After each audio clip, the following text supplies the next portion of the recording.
얘들아 안녕. 자, 이번 시간은 16강입니다. 조선 정치의 변동 세 번째 시간이고요. 세도 정치기와 농민 봉기에 대한 내용 같이 정리해 보도록 할게요. 자, 우리 이 부분 공부할 때는 세도 정치가 어떻게 등장했었고 이 세도 정치로 인해서 삼정이라는 세금 제도가 문란해진 게 어떠한 연관성이 있는지를 파악해 내시는 게 중요하다고 수업 시간 때 설명을 했습니다. 한번 그 내용 떠올려 보면서 복습해 보도록 할게요. 이번 시간 첫 번째 키워드부터 볼까요? 제목이기도 합니다. 세도 정치가 가장 중요한 포인트였었고요. 이러한 세도 정치로 인해서 등장했던 세금 제도의 문란, 전정, 군정, 환정, 환곡이 문란해졌다라고 해서 우리가 이걸 삼정의 문란이라고 표현을 했었지. 근데 삼정의 문란이 좀처럼 해결되지 않으니까 국가적인 차원에서 철종 시기 때 삼정의 문란을 해결하기 위할 목적으로 기구를 하나 설치를 해요. 이 기구의 이름이 삼정이정청이라고 얘기했었지. 그래서 이 세 가지의 키워드들 머릿속에 잘 떠올려 보면서 이번 수업 한번 들어봅시다. 자, 세도정치기의 구조부터 한번 보도록 할 텐데 이 세도정치 시기 때의 상황은 어떠한 상황에서부터 비롯된 거였었냐면 현관 쳐볼까요? 정조라는 국왕이 사망하면서부터 시작이 됐습니다. 이유가 정조가 너무 일찍 죽은 거야 얘들아. 이 정조가 1800년에 죽거든. 19세기에 시작을 알리고 죽은 건데 이때 정조의 나이가 40세였어요. 그러니까 좀 젊은 나이에 죽어버렸다 보니까 그의 어린 아들이었던 순조가 왕이 되거든. 근데 순조 몇 살이야? 11살. 헌종 8살, 철종 19살. 지금 정조 이후에 즉위한 왕들의 공통점, 이들의 왕들의 나이를 보니까 전부 다 나이가 어린 왕들이에요. 여러분, 어린 사람들 옆에는 보호자가 있어야 하는데 왕 옆에 보호자는 누가 될까? 가장 가까운 우선 가족들이겠지.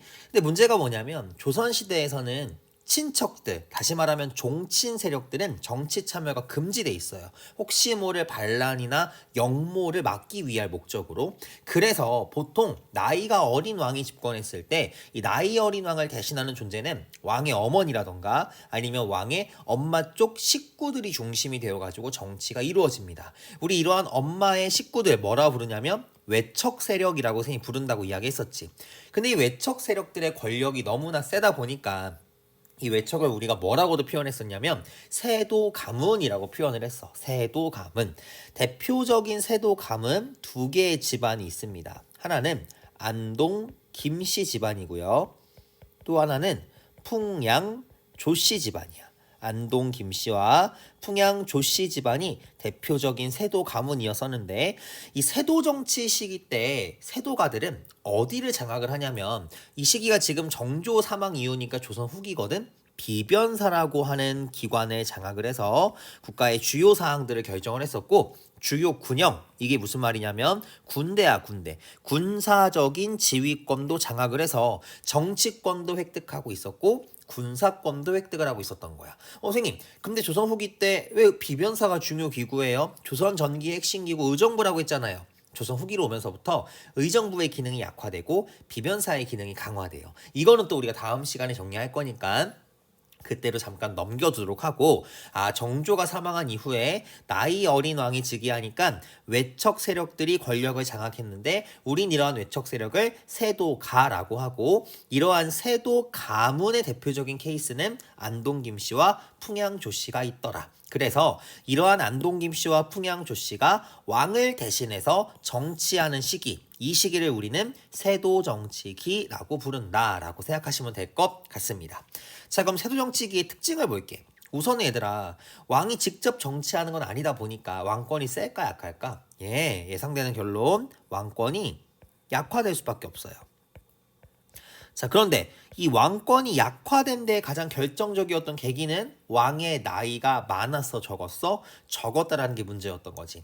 자, 이렇게 왕의 힘이 약하니까 왕의 힘이 셌을 때는 왕 옆에서 막 싸바싸바를 해야 내가 승진을 하고 뭘 할 수가 있는 거잖아, 얘들아. 근데 이제 왕권이 약하면 왕한테 잘 보이려고 하지가 않아요. 누구한테 잘 보이려고 하냐면 왕보다 더 큰 권력을 갖고 있었던 위에 있는 이 외척들, 세도가들에게 잘 보이려고 하기 시작을 해.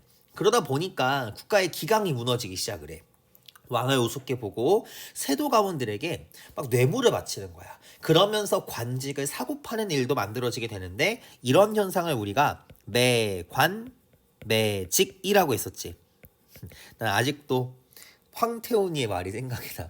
매직 영어가 아니에요, 여러분들. 관직을 사고 파는 것. 이걸 우리가 매관 매직이라고 하지. 자, 이렇게 매관 매직을 통해 돈을 주고 관직을 산 관리들이 딱 관리가 됐어.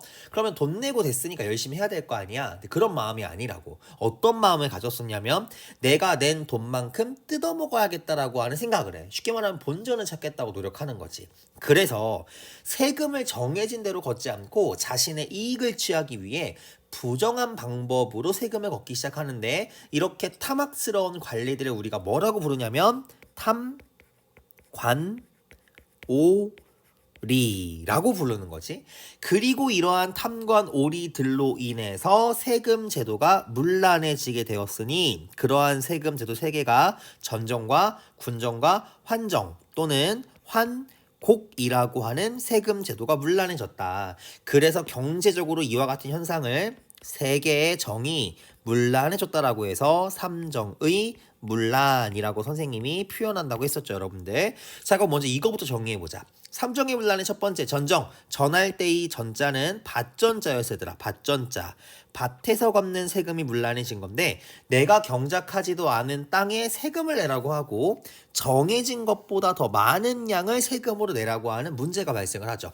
군정할 때 군자는 요 한자, 얘들아. 군대할 때 군자야. 그럼 군사적인 명목으로 걷는 세금인데 군대를 안 가는 대신에 세금을 걷었거든. 근데 이런 케이스가 있었어. 현관펜 쳐보자. 황구첨정과 백골징포가 있었는데, 황구는 어린아이야. 유아에게 정을 거뒀다라는 뜻이지. 군대 가는 거는 16세부터 60세인데 어린아이한테도 세금을 내라고 했던 거야. 돈을 더 벌어야 하니까, 본전 찾아야 하니까. 또 백골은 얘들아 한자로 쓰면 망자야. 죽은 자한테도 징포, 세금을 수취했다. 60세까지인데 돌아가신 사람한테도 세금을 걷는 거, 이거 너무한 거잖아. 그리고 또 밑줄 한번 쳐보자. 한 명한테 여러 사람에 해당되는 세금을 물리기도 합니다. 자, 예를 들어 마을에 3명이 살았어. 근데 한 명이 도망가 버린 거야. 그럼 이 한 명 거를 이 남아있는 사람이 반띵을 해야 되는 거야. 그러니까 나중에는 한 명이 여러 사람의 세금을 연대 책임하는 상황이 발생하니까 이것도 상당히 큰 스트레스가 됐던 거지. 근데 제일 큰 혼란은 환곡에서 옵니다. 이 환곡은 고리대야. 내가 예를 들어서 봄에 열심히 농사를 져가지고 가을에 추수를 했어. 근데 선생님 먹고도 남는 게 없는 거야. 겨울하고 봄으로 넘어갈 때 근데 먹을 게 없으면 국가에게 빌리는 거거든. 제가 쌀 한 가마니를 빌릴게요. 이자를 쳐가지고 가을에 갚겠습니다. 근데 이 이자가 너무 높은 거지. 내가 빌린 건 한 가마니인데 내라는 게 10가마니인 거야. 9가마니가 이자인 거야. 이건 너무 심한 거잖아. 그래서 주로 이런 고리대로 세금을 걷는 환곡의 문제가 극심하게 되고요. 이 환곡을 통해서 주요 관리들은 횡령을 하는 모습도 나타나게 됩니다. 그래서 결과적으로 이와 같은 삼정의 문란이 너무 심해지니까 농민들 안 그래도 세금 내기 힘든데 더 힘들어진 거지. 정해진 거 내기도 힘든데 정해진 것보다 더 내라고 하는 상황이니까. 그래서 이러한 사회적인 불만이 커지자 여러 가지의 액션들이 나오기 시작합니다. 첫 번째는 농민들이 봉기를 일으키기 시작을 해.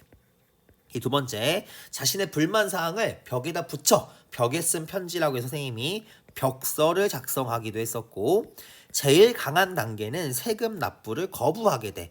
조세 납부를 저항한다고 해서 항조 운동을 전개했다라고 선생님이 설명을 했었지. 자, 그리고 사회적인 부분에서는 이런 썩을 놈의 세상, 이 썩을 놈의 세상 없어졌으면 좋겠다라고 해서 새로운 사상을 바라는 여러 가지의 사상들이 만들어지기 시작을 합니다. 대표적으로 정감록이나 도참이라는 예언 사상이 유행을 하고 서학과 동학이라고 하는 두 개의 종교가 만들어지기 시작해요. 먼저 서학은 여러분들이 잘 알고 있는 오늘날의 천주교인데, 처음에는 이 학문이 서양의 학문으로 연구가 되었다가 나중에 신앙으로 수용된 독특한 케이스였어요. 특히나 이 서학은 한번 좀 써볼까 얘들아? 원래 어떻게 들어온 거냐면 연행사를 통해서 들어온 거거든. 연행사가 뭐였는지 기억나 얘들아? 이거 청나라에 보낸 사절단이었었는데 이 당시 때 청나라는 이미 그리스도교가 유행해 있었던 상황이었었거든. 청나라로부터 이 성경책을 받아들여가지고 우리가 연구를 했던 거야. 근데 보니까 이 내용이 인간은 평등하대. 그럼 인간 평등? 근데 봐봐 얘들아. 지금 세도정치기 때 평등하지 않아가지고 평민들이 양반계층들한테 차별받고 있는 거잖아. 인간 평등이 사람들 마음을 휘저어 놓습니다. 그리고 또 하나의 특징적인 거, 성경책에서 예수님은 자기 이외에 다른 신을 믿지 말라고 하지 제사를 또 거부하는 내용도 담겨 있다 보니까 나중에는 이 서양의 학문을 믿는 사람들을 박해하는 모습도 나타나게 돼요. 그래서 우리나라에서 이 천주교를 믿어서 박해당한 사람들이 많았던 겁니다. 초반에. 자, 그리고 이 서학이 들어오자 서학에 반대한다라는 의미에서 동학이라고 하는 종교가 유행을 합니다. 이 동학이라고 하는 종교가 서학과의 공통점을 갖는 부분은 모두가 인간 평등을 주장했다는 부분인데 사람이 곧 하늘이다라고 하는 인내천 사상을 주장한 종교였었다. 오른쪽에 있는 후천개벽이라는 말은 지금 사회가 무너지고 새로운 세상이 열릴 것이다 라고 하는 예언 사상과 비슷하다라고 보시면 될 것 같아요. 그래서 세도정치는 이러한 구조로 전개가 되는구나. 다시 한번 중요한 거 선생님이 체크해 볼게 얘들아. 세도정치 시기는 정조의 사망 이후 나이 어린 왕이 집권을 하자 외척 세력들이 권력을 행사했던 정치를 세도정치라고 하는데 세도정치기 때는 비변사가 주요 기구가 되면서 외척들이 정치를 담당하다 보니 왕권이 약화되고 그러다 보니까 사람들이 세도 가문에게 뇌물을 바치면서 매관매직이 성행을 했다. 그러다 보니까 본인이 낸 만큼의 돈을 되찾으려고 하는 관리들이 탐관오리가 되고 이들이 정해진 양만큼의 세금을 걷지 않게 되니까 삼정의 문란이라는 게 발생을 했다.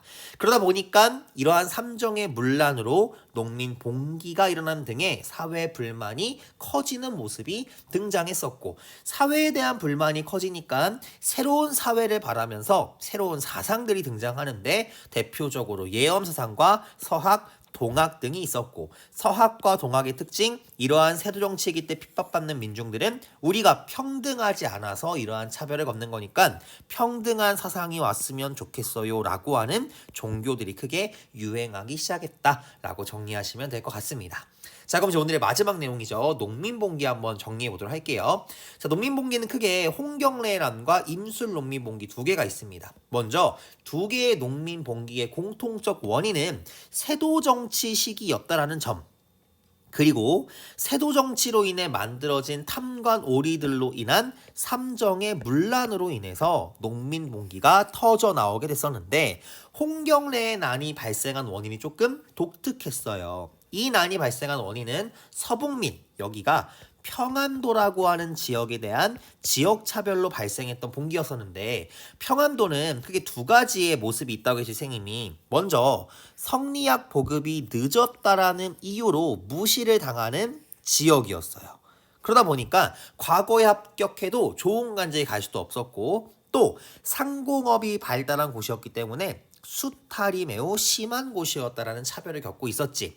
그래서 이 지역의 몰락양반이었던 홍경래가 상공업자들과 다양한 계층들과 함께 농민봉기를 일으킵니다. 결과적으로는 실패로 끝났지만 향후 농민봉기에 큰 영향을 주게 되면서 이후 임술농민봉기라고 하는 아주 중요한 농민봉기에 큰 영향을 주게 되죠. 먼저 쌤이 임술농민봉기 할 때 임술은 해의 이름 1862년이 임술연이었었는데 이 농민봉기가 시작된 계기는 처음에 진주 지역에서 봉기가 시작이 되었다고 했었어. 그 이유가 당시 경상도 지역의 관리였던 백낙신이라고 하는 인물이 수탈을 하게 되니까 몰락양반이었던 유계춘이라고 하는 인물이 진주 지역에서 진주 농민봉기를 일으켜. 그리고 이 진주에서 시작된 농민봉기가 향후에 전국적으로 확산되었다. 그래서 이 임술이라고 하는 해에 전국 각지에 농민봉기가 일어났다라고 이야기하는 거지. 근데 봐봐 얘들아. 함흥부터 제주도면 위부터 아래 전부야. 이렇게 전국적으로 농민봉기가 확산되니까 정부가 두려운 거지. 이 농민봉기 진압해야 하는데 왜 농민봉기 일으키는 거지? 생각해보니까 이유가 뭐였었지? 삼정의 문란 때문에. 그래서 이 삼정의 문란을 해결하기 위해서 철종이라고 하는 국왕 시기 때 설치한 기구, 이걸 삼정, 이정, 청이라고 부른다는 거. 얘기했었고 암행어사도 파견하기도 했었다. 같이 정리했던 부분이었었죠. 아래에 있는 글 한번 보도록 합시다. 자, 어떤 농민 봉기 정리할 수 있어야 하는데 첫 번째 보니까 훈경래가 아니라 쌤이 이거 뭐라고 했더라? 홍경래. 평서대원수가 경문을 띄웠는데 이 홍경래라는 말이 없어도 그러니까 만약에 얘들아 요런 글이 이렇게 지워져 있어도 너네가 이게 무슨 봉인지 찾아야 돼. 근데 그 힌트가 뭐라 있었냐면 여기 평안도 지역을 버렸고 평안도 사람을 보면 평안도 놈이라고 하니 억울하고 원통하다. 아하, 지금 평안도에 대한 1번 지역 차별 문제를 언급하고 있네. 평안도에 대한 차별 문제. 그럼 두 번째 포인트는 어디냐면 여기 임금이 나이가 어린 까닭으로 보니까 김조순 같은 사람 이들 누구구나. 2번 세도 가문들에 의한 정치적인 문제. 세도 정치 시기 때 평안도 지역에 대한 차별이라는 농민봉기 얘는 홍경래는 아니구나. 두 번째 볼게. 임술년에 진주 지역에서 봉기가 시작이 됐대. 임술년. 그리고 지방에 있었던 관리들이 세금을 강제로 징수한 일 세금 제도가 제대로 운영되고 있지 않구나. 이건 임술농민봉기구나. 이렇게 생각하실 수 있어야 되겠죠. 자, 이렇게 해서 여러분들과 함께 이번 시간 내용 정리해 봤었는데 34쪽에 못 풀었던 문제들도 있으니까 여기 있는 문제를 한번 풀어볼게 얘들아. 먼저 1번 볼까? 세도정치기 때 일부 가문은 국정 최고 기구인 비변사와 주요 관직을 차지했다. 맞는 설명이죠. 임술농민봉기는 평안도 지역 차별은 임술농민봉기가 아니라 홍경래의 난이었으니까 2번은 OX, X. 천주교는 학문이었다가 나중에 신앙이 되었다. 동그라미. 임술농민봉기 이후 삼정 이정청 설치했지만 해결하지 못했다. 오케이, 보시면 되겠죠. 3번 볼게요. 세도정치기 때 나타난 사회의 모습. 국왕에게 권력이 집중됐어? 아니지. 왕권이 약화되었다라고 해야 맞는 거겠지. 그니까 옳지 않은 거 1번 고르시면 되겠죠. 부패한 관리들이 객성 수탈했다. 이걸 우리는 탐관오리라고 했었고 관직을 사고 파는 일 이걸 매관 매직. 일부 가문 이 가문을 우리는 세도 가문이라 했었고 이들이 비변사와 주요 관직 장악한 거 맞죠. 왕실과 혼인관계를 맺은 몇몇 가문이 권력을 독점했다. 얘들아 외척이라는 것 자체가 왕실이랑 혼인관계를 맺은 거잖아. 이 몇몇 가문 이들을 세도 가문이라 부른 거고 왕실과 혼인관계를 맺었다라는 말이 외척이 되었다라는 뜻이니까 이것도 맞는 설명이 되는 거겠지. 그래서 이러한 가문 안동 김씨가 있었고 풍양 조씨도 있었다. 오른쪽 4번 봅시다. 동학에 대한 설명. 몰락 양반인 최재호가 창시했다. 맞고요. 낡은 사회제도 개혁 주장했고 인내천도 맞고요. 유교, 불교, 도교를 바탕으로 민간 신앙을 융합한 것도 맞습니다. 5번이 틀린데 잘 봐봐. 천주교의 확산을 막기 위해 밑줄 한번 쳐볼까? 동학을 장려했대. 근데 얘들아 봐봐. 천주교나 서학이나 동학의 모든 공통점이 뭐냐면 얘네 인간의 평등을 지향하는 거거든. 근데 조선은 신분제 사회인데 신분제 사회에서 평등을 주장한다라는 거는 신분제를 무너뜨린 행위잖아. 그럼 정부는 이러한 종교를 좋아할까 안 좋아할까? 안 좋아해요. 정부는 이러한 서학과 동학을 탄압하는 입장이었어. 그럼 틀린 말은 장려라는 말이 틀린 거겠지? 그래서 옳지 않은 거는 5번 이렇게 골라주시면 되겠습니다. 마지막 문제 볼게요. 5번입니다. 자, 평서대원수가 급히 경문을 띄웠는데 조정에서는 서쪽 땅을 버렸대. 근데 여기 보니까 무슨 놈? 평안도 놈. 평안도 지역에 대한 지역차별 홍경래의 난인데 옳은 것을 골라보래. 같은 해 전국적으로 봉기가 확산했던 셈이 전국적으로 확산된 거는 임술농민봉기. 몰락양반 유계춘을 중심으로 진주에서 봉기가 일어나서 전국적으로 확산된 거 이것도 임술농민봉기니까 아니겠네. 평안도 지역에 대한 차별 맞죠. 경상우병사 백낙신의 수탈 맞고요. 함흥에서 제주도에 이르며 전국적 확산된 것도 맞습니다. 그래서 이렇게 3번 정리하시면 되겠죠. 그래서 여러분들이 공부하실 때 홍경래의 난이나 또는 임술년에 일어난 농민 봉기가 나온다면 이거는 어느 정치 시기 때? 세도 정치 시기 때 있었던 일이고, 그럼 생각나는 거 첫 번째, 세도 정치로 인해서 왕권은 약화되고 외척들이 권력을 장악하고 있고, 이 시기 때는 비변사를 중심으로 권력을 행사했겠구나. 또 이런 일이 발생하다 보니까 매관 매직이 성행했고 탐과 놀이들이 등장하게 되면서 이들로 인해서 삼정에 문란이 발생하고, 이거에 대한 불만으로 농민 봉기가 일어났던 시기겠군. 그리고 이러한 문제를 해결하기 위해서 삼정 이정청을 설치하기도 했었고 암행어사를 파견했겠구나 라고 생각하시면 좋겠죠. 그래서 방금 쌤이 정리한 요렇게 여러분들 스스로 농민봉기 세도정치는 이런 관련이 있지 라고 생각할 수 있으면 좋을 것 같습니다. 자, 이렇게 해서 이번 시간 16강에 해당하는 내용들 모두 정리해 봤습니다. 다음 강은 18강입니다. 여기 아주 중요한 부분이었죠, 여러분들. 외란과 호란에 대한 내용이다 보니까 좀 전개 과정과 이 사건으로 인한 영향이 중요했어요. 한번 다음 시간에 같이 한번 정리해 보도록 할게요. 오늘 배운 내용들 잘 정리하시고 우린 17강에서 보도록 합시다. 고생 많았습니다. 다음 강에서 봐요. 빠이빠이. 제발.